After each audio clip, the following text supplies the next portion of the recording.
we're finally down to this Final Four in the NFL. We got the AFC Championship, NFC Championship. We're going to start up with the AFC, man. Patriots versus Broncos. Who do we got? What is our final score? It's going to be the Patriots, man. I think it's unanimous. Yeah. Jared Stidham is not advancing to the Super Bowl. I promise you. I will. That'd be crazy if he do, though. That'd be crazy if he do. But I will say, Tom Brady took over for Drew Bledsoe, took him to the Super Bowl. Kurt Warner took over for Trent Green on the Rams, greatest show on turf. Nick Foles took over for an MVP candidate in Carson Wentz. I'm not saying Jared Stidham is finna do the same thing as those guys.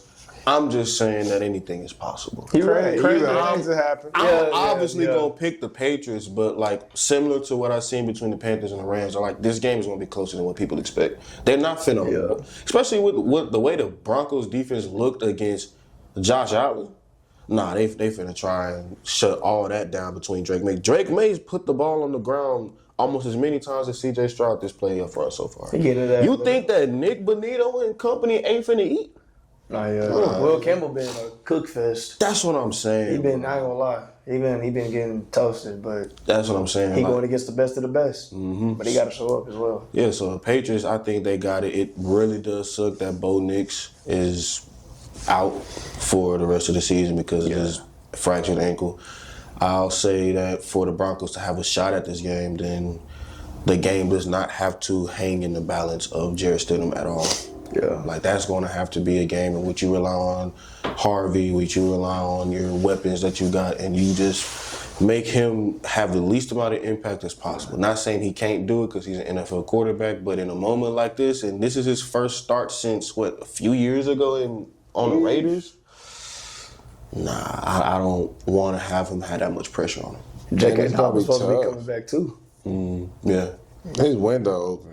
Hopefully he does return. But, you going up against a top 3 run defense in New England. Every running back has went under their projected line. So, that's true. To sit there and say that Stidham has an easy task is, who? Yeah. He don't. Hey, he got a tall tree to climb. And this, the worst time for you to step into a situation.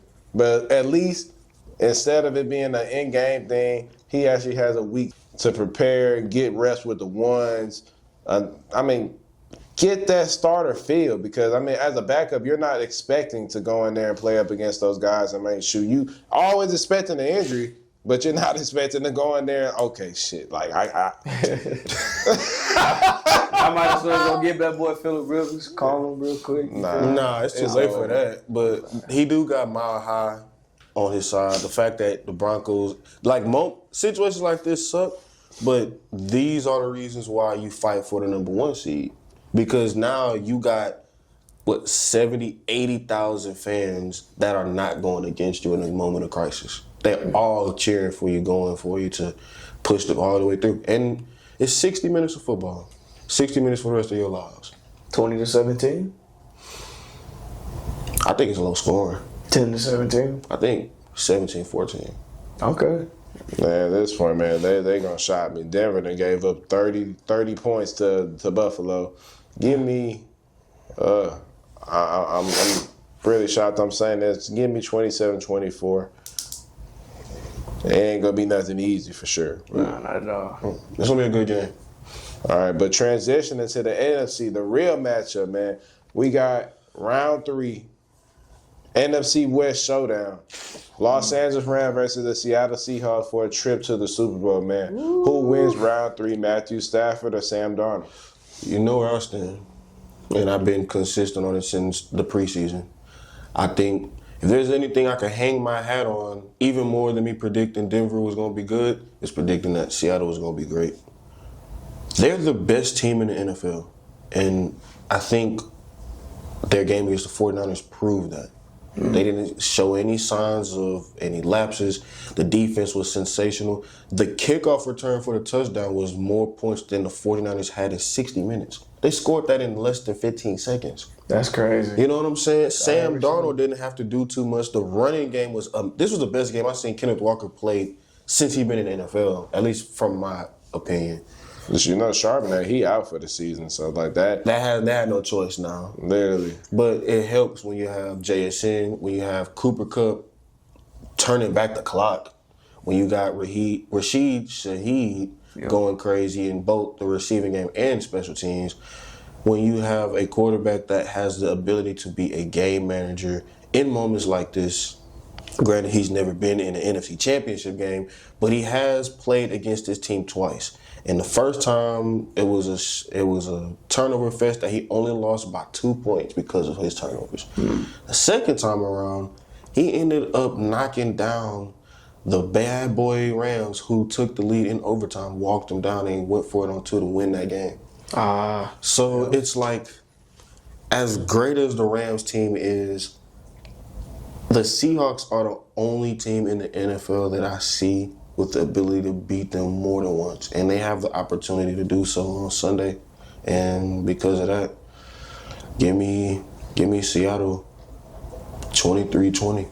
Okay. So you got a little too low scoring for me. I think it's going to be some fireworks. I think 34-31 Los Angeles. And the only reason why I'm saying Los Angeles is simply because, man, that second game, they shouldn't have lost that game. We all know that. I mean, obviously, special teams were horrendous. Let's keep it a mean. Yeah. The Rams have awful special teams. They gave back that punt return, and from there on out, I mean, shoot, the snowball just kept turning and turning and turning. Yeah. Sam Darnold is injured. Sam Darnold is injured. And he didn't have to do too much against San Fran. He made the plays where he needed to make. He was the ultimate game manager, and that was perfectly fine. That's all the team needed him to do. He just worked. All he had to do was not mess it up. Right. That offensive line is a top 3 unit. That running game is a top 3 unit. That receiving core, I'm not going to say that's a top 3 unit, but that's a pretty damn good one. Yeah. Mm-hmm. And all you have to do is steady the ship, which he did to perfection. This game, you're not going to have that same level of luxury. The Rams are going to come down and clutter that box. I think they're going to make Sam Darnold have to win them that game. I don't think Sam Darnold going to have that same luxury of being able to lean on that run game. I think that front four with Verse and Fisk and Kobe Turner and Byron Young, I think they're going to get after Sam. I think they're going to stop the run, and they're going to force Sam Darnold to win a game. And with that oblique injury, man, I promise you, it may be a week from now. He may have gotten a little better, but hey, he still feel it.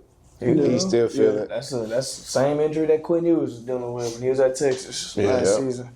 It's going to be an interesting chess match between Sean McVay and Mike McDonald, because that's strength versus strength. That Rams offense versus this Seattle defense. Like, people forget, they took our spot for yards per game and total scoring defense. They took the top spot. Yeah. But shoot, I read that they did that because we took out our starters at halftime at that Colts game. Yeah, and they had a freebie against the Cardinals. Yeah, but shoot, other than that, man, Seattle defense, they're behind us. They were the second best defense in the league, and they proved. I mean, so giving up 6 points. Mm-hmm, yeah. I mean, even though there was a bunch of backups out there in Pearsall, I mean, they gave up 6 points in a whole playoff game.